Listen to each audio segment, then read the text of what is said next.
أرسل رسوله بالهدى ودين الحق ليظهره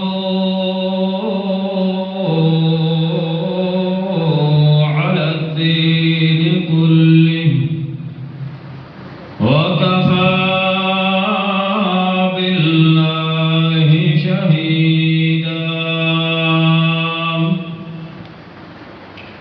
سبحان ربك رب العزة عما يصفون وسلام على المرسلين والحمد لله رب العالمين.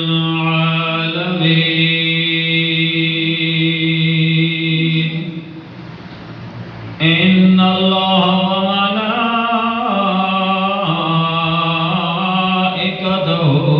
يصلون على النبي يا أيها الذين آمنوا صلوا عليه وسلموا تسليما. اللهم صل على محمد وعلى آل محمد كما صليت على إبراهيم وعلى آل إبراهيم إنك حميد مجيد.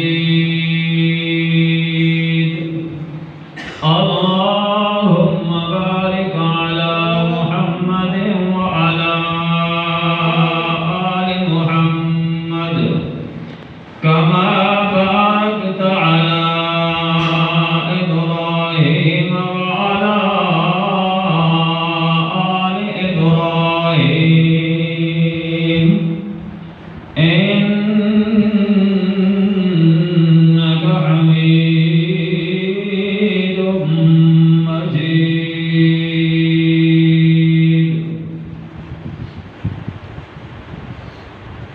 برادران اہل سنت والجماعت، معزز محترم سامعین گرامی قدر، واجب الاحترام بھائیوں، دوستوں اور بزرگوں،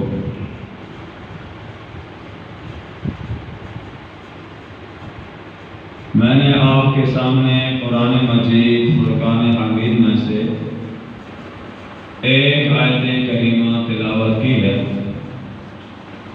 دعا ہے رب لم یزل کی بارگاہ میں کہ وہ خالق کائنات مجھے حق اور سچ بیان کرنے کی توفیق نصیب فرمائے.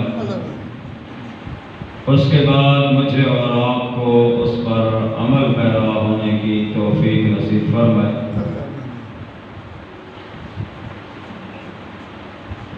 جمعۃ المبارک کا یہ عظیم موقع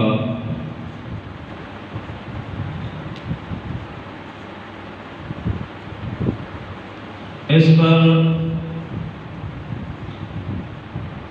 چونکہ کوئی خاص لمبا موضوع تقریر وہ بہت ہی مشکل ہوتا ہے.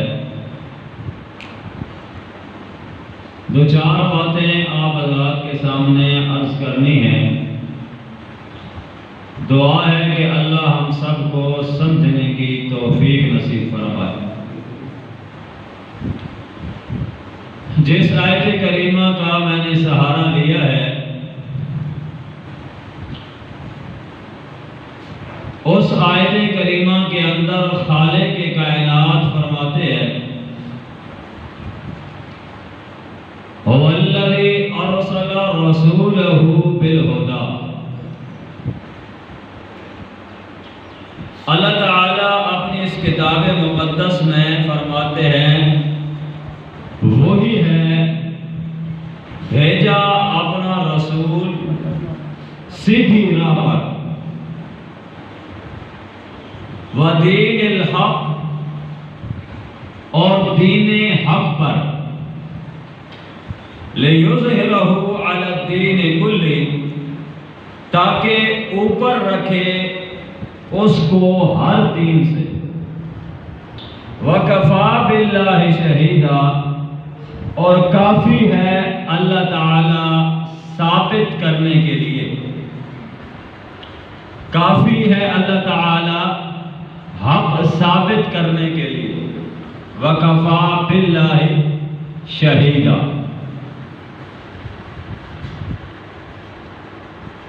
اب اس میں ہم نے،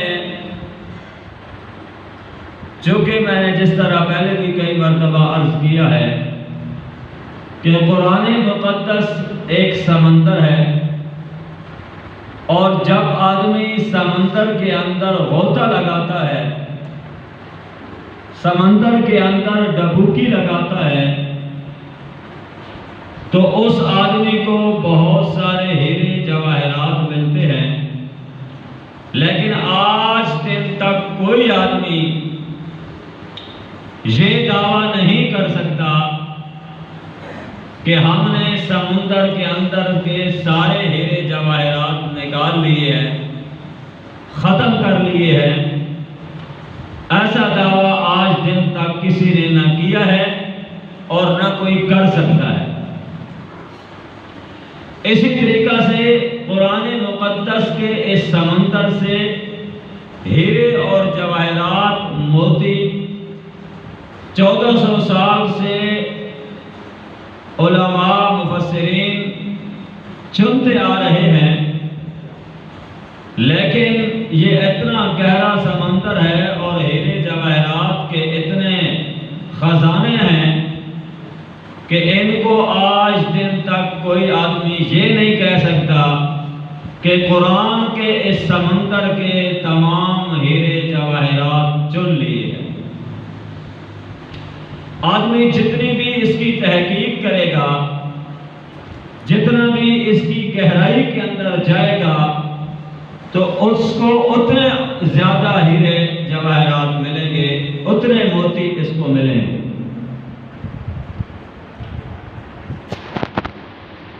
اب اس آیت کریمہ کے اندر اگر دوسرے طریقے سے دیکھا جائے تو خالق کائنات فرمانا کیا چاہتے ہیں؟ اللہ فرماتے ہیں کہ میں نے اپنے محبوب کو جو کچھ دیا وہ اعلیٰ دیا۔ اللہ نے اپنے پیارے محبوب امام الانبیاء، خاتم الانبیاء صلی اللہ علیہ وسلم کو جو کچھ عطا فرمایا وہ اعلیٰ عطا فرمایا۔ اب ہم نے دیکھنا کیا ہے کہ اللہ نے اپنے محبوب کو کیا عطا فرمایا۔ باقی ساری چیزوں کو چھوڑ کر، خالق کائنات کے اس محبوب پیغمبر کے باقی تمام معجزات کو چھوڑ کر، باقی تمام کمالات کو چھوڑ کر، صرف اگر ہم اس بات پر غور کریں کہ رب کائنات نے جو ہمارے پیارے پیغمبر امام الانبیاء صلی اللہ علیہ وسلم کو یہ زندہ و جاوید معجزہ جو قرآن کی صورت کے اندر رب نے عطا فرمایا ہے، دنیا کے اندر اس کی مثال نہیں ملتی۔ رب نے آسمانی کتابیں تو اور بھی نازل فرمائی تھی، تورات بھی رب کی کتاب ہے، انجیل بھی رب کی کتاب ہے، زبور بھی رب کی کتاب ہے، لیکن اگر ان آسمانی کتابوں کا مقابلہ اس قرآن کے ساتھ کیا جائے تو پھر فرمایا کہ وہ ساری کتابیں اور صحائف جو آئے ہیں وہ خالق کائنات نے لکھے ہوئے بھیجے تھے، لیکن یہ وہ واحد کلام اللہ شریف ہے جس کو لکھا ہوا نہیں بھیجا تھا، بلکہ خالق کائنات نے جبرائیل کے ذریعے محمد الرسول اللہ صلی اللہ علیہ وسلم کے قلب اطہر پر نازل فرمایا۔ کیوں؟ اللہ فرماتے ہیں کہ مجھے اپنے محبوب پر، مجھے اپنے پیغمبر پر، مجھے اپنے رسول پر، مجھے عبداللہ کے در یتیم پر، مجھے کائنات کے سردار پر، مجھے امام الانبیاء پر، مجھے امام الاولین والآخرین پر اتنا اعتماد تھا کہ خالق فرماتے ہیں کہ میں نے لکھا ہوا اس لیے نہیں بھیجا کہ اللہ کے پاک پیغمبر موجود ہیں، جس طرح میں نے اس قرآن کو نازل کیا ہے میرے پاک پیغمبر اسی طریقے سے اس قرآن کو آگے بھیجتے رہے۔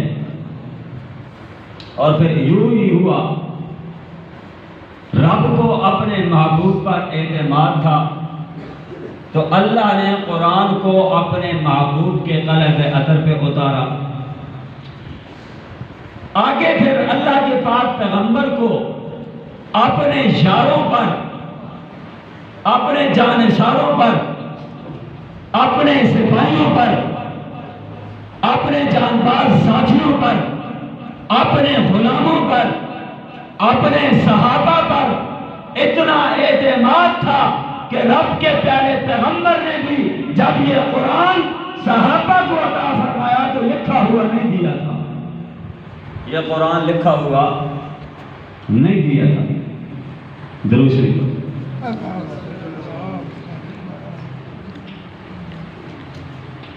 کیوں نہیں لکھا ہوا دیا تھا؟ اکٹھا یکجان اکٹھا کر کے کیوں نہیں دیا؟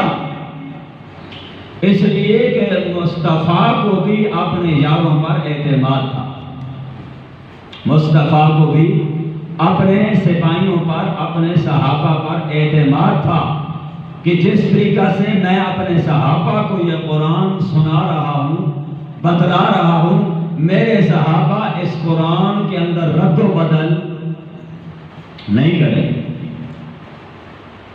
اور پھر خالق کائنات نے بھی کیسے ارشاد فرمایا قرآن کو اتارتے وقت،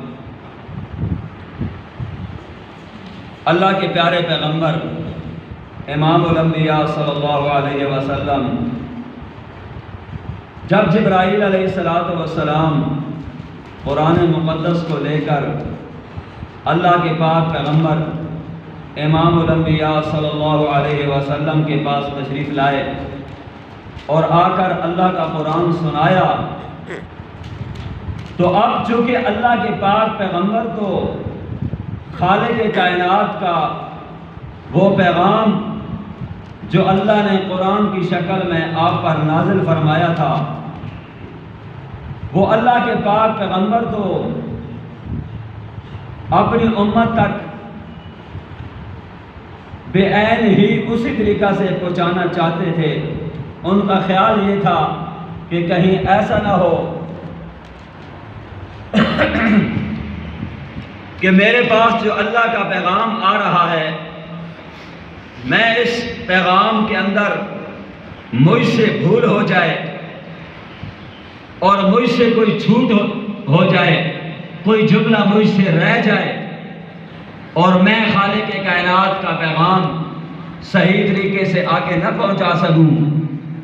تو اب اللہ کے پاک پیغمبر امام الانبیاء صلی اللہ علیہ وسلم جب جبرائیل علیہ السلام اللہ کے پاک پیغمبر کے سامنے قرآن پڑھتے ہیں تو اللہ کے پاک پیغمبر ان کے ساتھ ساتھ قرآن پڑھنا شروع کر دیتے ہیں۔ جب اللہ کے پاک پیغمبر قرآن پاک کو جبرائیل کے ساتھ پڑھنا شروع کر دیتے ہیں تو رب نے ارشاد فرمایا، لا تحرک به لسانک لتعجل به، قرآن مقدس کے اندر خالق کائنات ایک تو اپنے پاک پیغمبر کا مقام اور شان اور رفعت بتلانا چاہتے ہیں، دوسرا اپنے پاک پیغمبر کو تکلیف سے بچانا چاہتے ہیں تاکہ میرا پاک پیغمبر کسی مشکل میں نہ پڑ جائے۔ اللہ فرماتے ہیں لا تحرک به لسانک لتعجل به۔ اللہ تعالیٰ کیا ارشاد فرماتے ہیں کہ نہ چلا تو اپنی زبان، ہم نے کوئی اس قرآن کو اس لیے تو نازل نہیں فرمایا کہ ہم آپ کو کسی مشکل کے اندر ڈال دیں، آپ تو اس لیے قرآن ساتھ ساتھ پڑھ رہے ہیں کہ کہیں خالق کائنات کا یہ کلام مجھ سے رہ نہ جائے۔ اللہ فرماتے ہیں نا میرے پیغمبر، آپ کو یہ تکلیف اٹھانے کی ضرورت نہیں ہے، آپ کو یہ پریشانی اٹھانے کی ضرورت نہیں ہے، آپ کو اس مشکل کے اندر پڑھنے کی ضرورت نہیں ہے کہ یہ قرآن کہیں آپ سے چھوٹ نہ جائے۔ اللہ فرماتے ہیں لا تحرک به لسانک لتعجل به ان علینا جمعه وقرآنه فإذا قرأناه فاتبع قرآنه ثم إن علينا بيانه۔ اللہ کیا فرمانا چاہتے ہیں کہ اے میرے محبوب صلی اللہ علیہ وسلم، ہم نے کوئی قرآن پاک آپ کی طرف اس لیے بھیجا ہے کہ ہم آپ کو مشکل میں ڈال دیں۔ آپ جبرائیل کے ساتھ ساتھ مت پڑھیے، یہ تو ہمارا کام ہے کہ جو ہم نازل فرما رہے ہیں اس کو ہمارا کام ہے آپ کے قلم اثر پر جمع کرنا، اور پھر آگے فرمایا ہم جمع بھی کریں گے اور پھر آپ سے پڑھائیں گے بھی صحیح۔ فَإِذَا قَرَأْنَاهُ فَاتَّبِعْ قُرْآنَهُ، پھر جب ہم پڑھنے لگیں گے فرشتہ کی زبانی تو ساتھ رہ اس کے پڑھنے کے، ثُمَّ إِنَّ عَلَيْنَا بَيَانَهُ، پھر یہ ہماری ذمہ داری ہے کہ آپ کی زبان سے ہم بیان کروائیں، یہ ہماری ذمہ داری ہے، جمع کرنا بھی یہ ہماری ذمہ داری، اور پھر آپ کی زبان اقدس سے بیان کروانا بھی کس کی ذمہ داری ہے؟ اللہ کی ذمہ داری ہے۔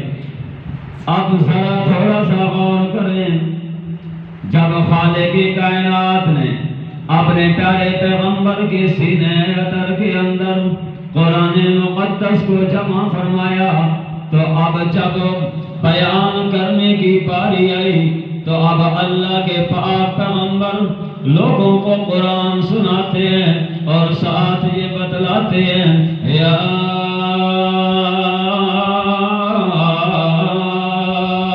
ایھا الرسول بلغ ما انزل الیک من ربک فإن لم تفعل فما بلغت رسالتہ۔ اور لوگوں مجھ سے جھگڑنے کی ضرورت کوئی نہیں ہے، میرا مقابلہ کرنے کی ضرورت کوئی نہیں ہے، مجھے برا بھلا کہنے کی ضرورت کوئی نہیں ہے، مجھے تو رب نے اس کام کے لیے بھیجا ہے کہ میرا پیغام دنیا والوں کو سنا کر گیا۔ آج اگر میں محمد بھی اللہ کے اس پیغام کو پورا نہ سنایا تو پھر میری نبوت بھی جانے کے لیے مجھے بھی خطرہ ہے، اس لیے کہ مجھے رب العالمین نے بھیجا بھی اس لیے تھا کہ میں اللہ کا پیغام دنیا والوں کو سناؤں۔ اور اللہ کا پیغام کیا تھا؟ اللہ کا وہ اعلان کیا تھا؟ اللہ اپنے پیارے پیغمبر کو کیا فرماتے ہیں؟ اے میرے پاک پیغمبر، اب ان لوگوں کو پڑھ کے سنانا میرا قرآن، میرا پیغام ان لوگوں تک پہنچانا۔ اللہ فرماتے ہیں قل ان صلاتی ونسکی ومحیای ومماتی للہ رب العالمین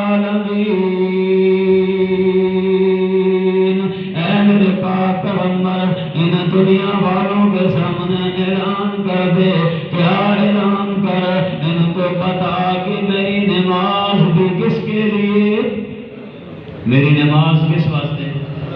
سوچیا ڈیلا نماز کہنے واسطے نہیں، تھوڑا جہا اور آہستہ لاؤ کدی مار پولیس والے نام نہ کرے. نماز کہنے واسطے نہیں، اجے تک تھوڑا جہا اور جگہ لاؤ جو فلسطین نال اسرائیل چھوڑ کے تو اساں ہی نہیں آنا پیا. فلسطین کو تو گھٹ پیا ہوں اساں ہی نہیں آنا پیا. کدی انج نہ ہوے جی تسڑی سبحان اللہ سن کے اتنے بھی کدی بمار اپنا میزائل نہ پھینک دے. یارو اچھی آواز نال آکھو نماز کہنے واسطے، جہے نماز اللہ واسطے پڑھنے انہیں ایک بار اس طرح اشارہ کر کے آکھو نماز کہنے واسطے اللہ واسطے. اے میرے پاک پیغمبر قل ان صلاتی و نسکی و محیای و مماتی للہ رب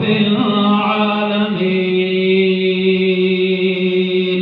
اے میرے پیغمبر ان لوگوں کو بتا دے میری نماز بھی اللہ کے لیے ہے، میری قربانی بھی اللہ کے لیے ہے، میرا جینا بھی اللہ کے لیے ہے، میرا مرنا بھی اللہ کے لیے ہے. اللہ کے پاک پیغمبر کو خالق کائنات فرماتے ہیں اے میرے پاک پیغمبر ذرا اپنی زبان سے ان لوگوں کو سنا دینا جو میں نے آپ کے ساتھ وعدہ کیا تھا کہ اس قرآن کو میں ہی آپ کے دل میں جمع کروں گا اور آپ کے دل سے زبان سے بیان بھی میں خود کرواؤں گا. اے میرے پاک پیغمبر ان لوگوں کو ذرا قرآن سنا کے بتا دینا کہ الہ العالمین بتاؤں. اللہ فرماتے ہیں میرے پاک پیغمبر قل اعلان کر قل ان کنتم تحبون اللہ فاتبعونی یحببکم اللہ. اے میرے پاک پیغمبر، اے میرے لاڈلے پیغمبر، اے عبداللہ کے در یتیم پیغمبر، اے آمنہ کے لال پیغمبر، اے رحمت للعالمین پیغمبر، اے شفیع المذنبین پیغمبر، اے رحمت للعالمین پیغمبر، اے والضحیٰ والے چہرے والے پیغمبر، اے واللیل اذا سجا والے زلفوں والے پیغمبر، اے علم نشرح لک صدرک کے سینے والے پیغمبر، اے یاسین کے دانتوں والے پیغمبر، اے ما زاغ البصر وما طغى والی آنکھوں والے پیغمبر، اے لا اقسم بہذا البلد والے شہر والے پیغمبر. ذرا ان کو بتا دینا اے میرے مولا کیا بتاؤں. اللہ فرماتے ہیں اعلان کر میرے پیغمبر. یا اللہ کیا اعلان کروں؟ اللہ فرماتے ہیں قل ان کنتم تحبون اللہ فاتبعونی یحببکم اللہ. ان لوگوں کو بتا میرے پاک پیغمبر اگر یہ میں اللہ تک پہنچنا چاہتے ہیں، اگر یہ میں رب کے ساتھ تعلق جوڑنا چاہتے ہیں، اگر یہ میں اللہ کے ساتھ اپنی نسبت جوڑنا چاہتے ہیں فاتبعونی یحببکم اللہ. یہ تیری اتباع کر لیں، یہ آپ کے پیچھے پیچھے چلنے والے بن جائیں. جب یہ آپ کی اتباع کر لیں گے تو میں اللہ خود ان کے ساتھ محبت کر لوں گا. اتباع ضروری ہے میرے پاک پیغمبر کی، پیروی ضروری ہے میرے پاک پیغمبر کی. نصب العین اور نمونہ ہے ہمارے پاک پیغمبر امام الانبیاء صلی اللہ علیہ وسلم اپنی امت کے لیے. اب اگر ہم نمونہ بنا لیں یہود و نصارہ کو، ہم اتباع کر لیں ان کی، ہم پیروی کر لیں امریکہ، افریقہ اور برطانیہ کی، اسرائیل کی، تو پھر خالق کائنات فرماتے ہیں اس طریقے سے میں اللہ تم کے ساتھ محبت نہیں کرتا. اگر میں اللہ کے ساتھ محبت کرنا چاہتے ہو تو تمہارے لیے معیار ہے میرے پاک پیغمبر صلی اللہ علیہ وسلم، نمونہ ہے اللہ کے پاک پیغمبر صلی اللہ علیہ وسلم. اگر تم کامیاب ہو کر میرے پاس آنا چاہتے ہو اور اگر مجھ اللہ کو راضی کرنا چاہتے ہو تو پھر پیروی کرنی پڑے گی اللہ کے پاک پیغمبر صلی اللہ علیہ وسلم. تو میں عرض کیا کر رہا تھا، درود شریف پڑھ.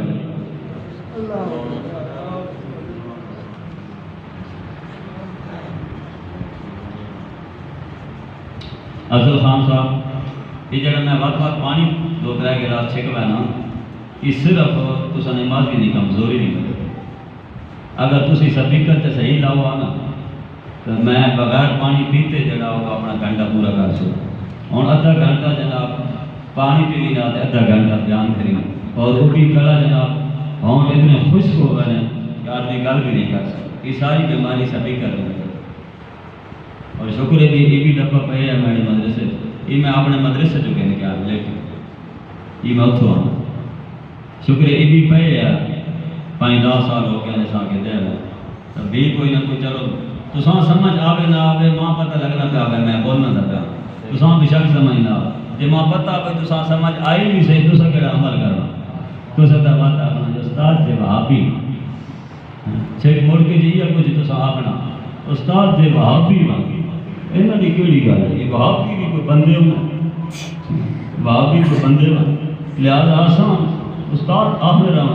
کئی جگہ چلو تھوڑا جہا پسند کریں نا ان بات کے آنے استاد جی آسان تو صرف اعتماد ہے، بس تسی بولی آؤ تو اسی سنی آسان، تسی تقریر کریں رہو اسی سنی آسان. آسان تو صرف بڑا اعتماد. کئی جگہ ہو گئی آپ سنی. وہ ایک مولوی صاحب بیان پہ کریں دے، ایک خان صاحب بیٹھے، مولوی صاحب جو ذرا کہ سا کٹا نا وہ سب نعرہ جناب چھپ کے مارا، نعرہ تکبیر چنگا زور نالو چلا.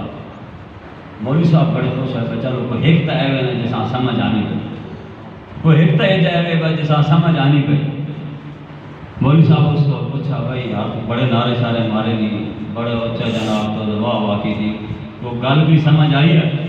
وہ پٹھان تھے اگو کیا آخر لگا، مولوی صاحب سمجھ ومجھ کچھ نہیں آتا ہے، آپ کا جوش کرتی تھا میرا نعرہ لگاتی تھا، بس آپ کا جوش کرتی ہم نعرہ لگاتی. یہ بھی عجیب قوم ہے بھائی، جنی بات چھوڑے نے جنی عجیب کو اللہ پاک بہرحال. میں ٹائم تھوڑا وہ ایک مولانا الیاس رحمۃ اللہ علیہ کو ایک بندہ آیا، حضرت جی تسی جی جنت نے اتنے فضائل سنا ہو، بھائی جنت نے اتنی حوراں اتنی جناب نہراں اتنے پھل اتنے کھاون واسطے پرندے اتنی جی فضیلت سنا ہو، لیکن اساں یہ دسو بھائی جنت کے اندر حکم بھی لبسی. اساں جی خدا یار صاحب 80 سال دنیا تے رہ کے حکم چھکا تے اگو اساں دسو بھائی جنت حکم بھی لبسی. انہاں آکھا جنت ایوی بھی نعمت دی جگہ جے اگر تسی سمجھیندے ہو بھائی حکم ہی نعمت ہے، جنت جو حکم تا لبسی مگر تساں بکھاونے واسطے اگ جہنم وچ وینا تسی گھڑنے کا اب کتھے وینا تسی جہنم وچ.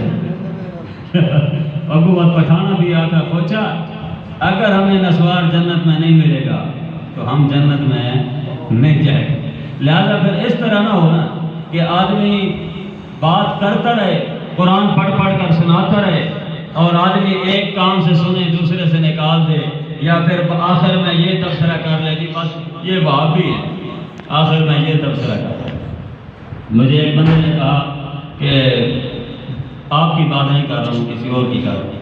ایک آدمی نے کہا جی استاد جی آپ کے خلاف نہ پورے علاقے والے آپ کے خلاف ہو گئے، پورا علاقہ آپ کا مخالف ہو گیا، ہر آدمی آپ کے خلاف باتیں کر رہے ہیں. میں نے کہا یار کیوں؟ کہتے ہیں جی یہ استاد وہابی ہے. میں نے کہا بھائی کیا دلیل ہے، کیوں کہتے ہیں مجھے وہابی؟ کہتے ہیں جی یہ اللہ کا قرآن بہت کرتے ہیں پڑھتے ہیں اور اللہ کی توحید بھی اور بیان کرتے ہیں اور صحابہ کی عظمت بہت بیان کرتے ہیں، اس لیے یہ وہابی ہیں. میں نے کہا تمہارے پیٹ کا مسئلہ کرتا رہتا، تمہاری 11ویں تمہیں کھلاتا رہتا تو پھر تو میں وہابی نہیں تھا. اب اللہ کا قرآن سناتا ہوں اور تم کہتے ہو وہابی ہے. اگر قرآن سنانا وہابیت کا کام ہے تو رب محمد کی قسم میں کل بھی وہابی تھا، آج بھی وہابی ہوں. اگر قرآن سنانا وہابی کا کام ہے، اگر قرآن و سنت کی بات کرنا، صحابہ کی عظمت کی بات کرنا، میرے محبوب کی سنت کی بات کرنا اور میرے محبوب کی اتباع کروانا، محبوب کی سنت کو زندہ کروانا، تمہارے معصوم بچوں کو قرآن کا حافظ بنانا، تمہارے مسلمانوں کو محبوب کا عاشق بنانا، تمہارے گھروں میں جا کر دین کی دعوت دینا وہابیوں کا کام ہے۔ تو یہ رب محمد کی قسم قرآن میرے سر پر ہے، میں وہابی تھا اور ہوں۔ تم کیا کہتے ہو کہ وہابی میں کو ڈرنے والا ہوں؟ کچھ وہاب اللہ کا نام ہے۔ وہاب کس کا نام ہے؟ اللہ کا۔ وہاب کس کا نام ہے؟ اللہ کا نام ہے۔ وہابی اللہ کا بندہ۔ میں اللہ کا بندہ کل بھی تھا اور آج بھی ہوں، ان وہابیوں کی طرح وہابی نہیں، پھر پتہ کوئی اور فتویٰ نہ لگا رہے، ان وہابیوں کی طرح نہیں وہابی کہ جنہوں نے انگریز سے اپنا نام رکھوایا ہے وہابی۔ میں ان جیسا وہابی نہیں ہوں جنہوں نے انگریز سے اپنا نام بدلوایا ہے، وہابی سے اہل حدیث رکھوایا۔ میں وہ وہابی نہیں ہوں، لیکن رب محمد کی قسم میں اللہ کا بندہ ہوں، اور اسی اللہ کے بندے کو وہابی کہا جاتا ہے۔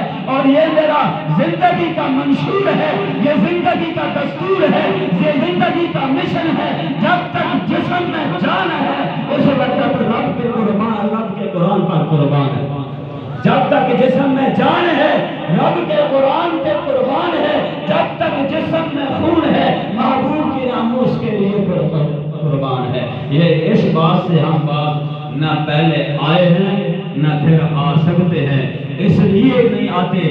وجہ یہ ہے کہ اگر ہم اس توحید کو بیان کرنا چھوڑ دیں، ناموس رسالت کو بیان کرنا چھوڑ دیں، اگر صحابہ کی عظمت کو بیان کرنا چھوڑ دیں، اہل بیت اعظام کو بیان کرنا چھوڑ دیں، اہل بیت کی فضیلت، مقام، شان، رفعت، بلندی یہ بیان کرنا چھوڑ دیں، تو پھر ایسا ہوگا ہمیں پتہ بھی نہیں چلے گا، آدھی نسل یا تو یہودی بن جائے گی یا عیسائی بن جائے گی۔ رب محمد کی قسم، یہ قرآن میرے ہاتھ میں ہے، میں اپنی واہ کے لیے تمہارے سامنے حق کو بیان نہیں کرتا، میں اپنی شان بڑھانے کے لیے آپ کے سامنے حق بیان نہیں کرتا، میں آپ سے وصولی کرنے کے لیے کبھی بھی حق بیان نہیں کرتا، میں آپ سے اپنا مقام منوانے کے لیے، اپنی جرت دکھانے کے لیے، اپنی طاقت دکھانے کے لیے، آپ سے وعدہ اور شاباش دینے کے لیے حق کو بیان نہیں کرتا۔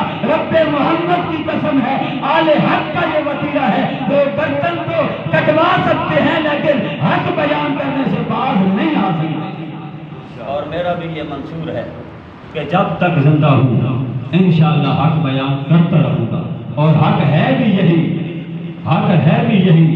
ہری ہے شاخ تمنا ابھی جلی تو نہیں، ہری ہے شاخ تمنا ابھی جلی تو نہیں، جفا کی تیغ سے گردن وفا شعاروں کی کٹی ہے برسر میدان مگر جھکی تو نہیں۔ ہم نہ جھکنے والے تھے نہ ہیں، نہ بکنے والے تھے نہ ہیں، نہ خریدنے والے تھے نہ ہیں۔ دنیا کی طاقت زور لگا کر تھک ہار کر پیچھے تو بیٹھ گئی ہے، لیکن ہم سے وہ نہیں منوا سکے جو وہ منوانا چاہتے تھے۔ آج بھی ہم یہی کہتے ہیں، جو بات ہمارے پاک پیغمبر امام الانبیاء صلی اللہ علیہ وسلم نے اپنے اس دنیا سے پردہ فرمانے کے تھوڑے سا پہلے آپ نے اعلان فرمایا تھا، اخرج الیہود والنصارى من جزیرۃ العرب، میرے پاک پیغمبر نے فرمایا تھا یہودی اور نصرانی جزیرہ عرب سے نکل جائیں۔ وجہ یہ ہے کہ یہ یہود اور نصارہ، یہ سبائیت اور یہ شیعت اور یہ ساری رافضیت، یہ دین دشمن لوگ جو ہے، یہ مرزائیوں کا ٹولہ ہے، یہ یہودیوں کا ٹولہ ہے، یہ عیسائیوں کا ٹولہ ہے۔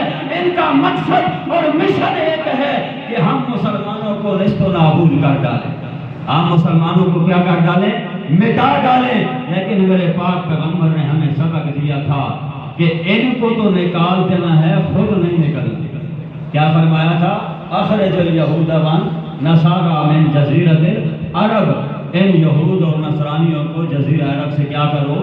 نکال دو، جو دین دشمنی کرتے ہیں، جو دین حق بیان کرنے سے رکاوٹ ڈالتے ہیں، جو حق کا تبصرہ اڑاتے ہیں، جو حق کی مخالفت کرتے ہیں، جو حق کے آگے دیوار بن کر کھڑے ہوتے ہیں، جو حق کی زبان کو روکنا چاہتے ہیں۔ رب محمد کی قسم، میرے پاک پیغمبر نے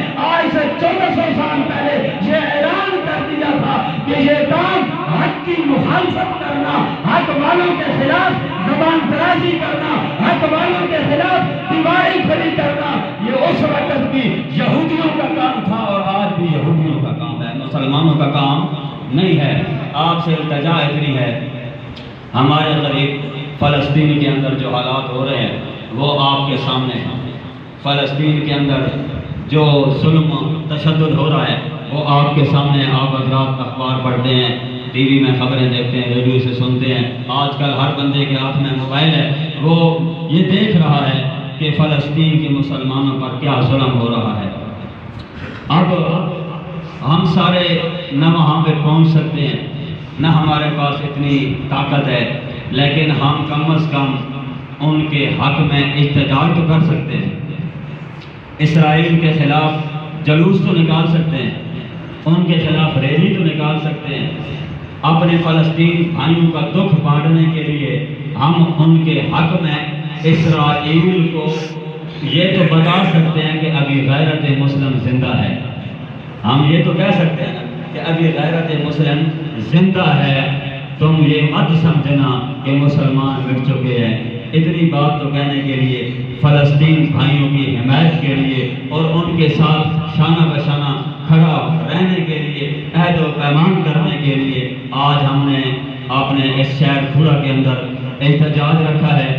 ابھی نماز کے بعد، جمعہ کی نماز کے بعد انشاءاللہ یہ ہمارے بینک ٹینکی کے پاس، فاروق اعظم مسجد کے پاس، جس جگہ پہ آپ حضرات نے پچھلی مرتبہ جب غازی فیصل نے اس گستاخ پیغمبر کو جہنم نصیب کیا تھا اور آپ حضرات نے احتجاج کیا تھا، جہاں اکٹھے ہوئے تھے، آج بھی انشاءاللہ اسی طریقہ سے اپنا ایمانی غیرت کے ساتھ مسلمان ہونے کے ناطے اپنے فلسطین بھائیوں کی ہمدردی کو دل میں لیتے ہوئے تھوڑا سا وقت اپنے کام کو آگے پیچھے کر کے آپ تمام حضرات نے نماز جمعہ سنتیں پڑھ کر باقی تمام کاموں کو چھوڑ کر جلد از جلد آپ تمام حضرات وہاں پر شرکت کریں، تاکہ ہم اس طرح اس میں شامل ہو جائیں۔ جب ابراہیم علیہ السلام کو آگ میں ڈالا جا رہا تھا تو ایک چڑیا چونچ میں پانی لے کر وہاں پہ آئی تھی، اس سے کسی نے کہا کہ تیرے اس قطرے سے یہ آسمانوں کے ساتھ چھونے والی آگ یہ کس طرح بجھ سکتی ہے؟ وہ کہتی ہے مجھے پتہ ہے میرے اس قطرے سے یہ آگ تو نہیں بجھ سکتی، لیکن قیامت والے دن میرا ان لوگوں کے اندر شمار تو ہوگا جو آگ بجھانے والے تھے۔ ہم ان کے ساتھ اس قطرے کی بنسبت کھڑا ہونے کے لیے، عہد و پیمان کرنے کے لیے وہاں پہ ہم نے احتجاج رکھا ہے۔ آپ تمام حضرات سے دستبستہ گزارش ہے، آدھا گھنٹہ اپنے کام آگے پیچھے کر کے تمام حضرات اس احتجاج میں شرکت کریں گے انشاءاللہ۔ نماز پڑھ کر سنتیں پڑھ کے بابا غلام ہاتھ کھڑا کرنا پیا، ایک ہواؤں نے چھونکا آیا تو اڑ بجنا جڑے کھڑے رہ سکتے ہو ان ایک بار ہاتھ کھڑا کرو۔ انہیں باغوں سے کو تو ٹورا اتنے نہیں بنی نہ اتنے کوئی سی ان ایک کھڑا ہاتھ پہ کریں، باقی جڑے کچھ کر سکتے ہیں نا ہوں آنے بہن اسد استاد آلو بھی بھر رہے ہیں، پانی بھی لاؤنا گھرے میں بھی کام کم سارے، لیکن اللہ اور اللہ نے پیارے محبوب صلی اللہ علیہ وسلم اور محبوب کی امت کی خاطر، فلسطین بھائیوں کی خاطر اصل چھوڑے جائے بن کے انشاءاللہ احتجاج کرنا، اس نے بھی سارے حضرات شرکت فرمائے سو اللہ تعالیٰ تمام حضرات جزائے خیر عطا فرمائے۔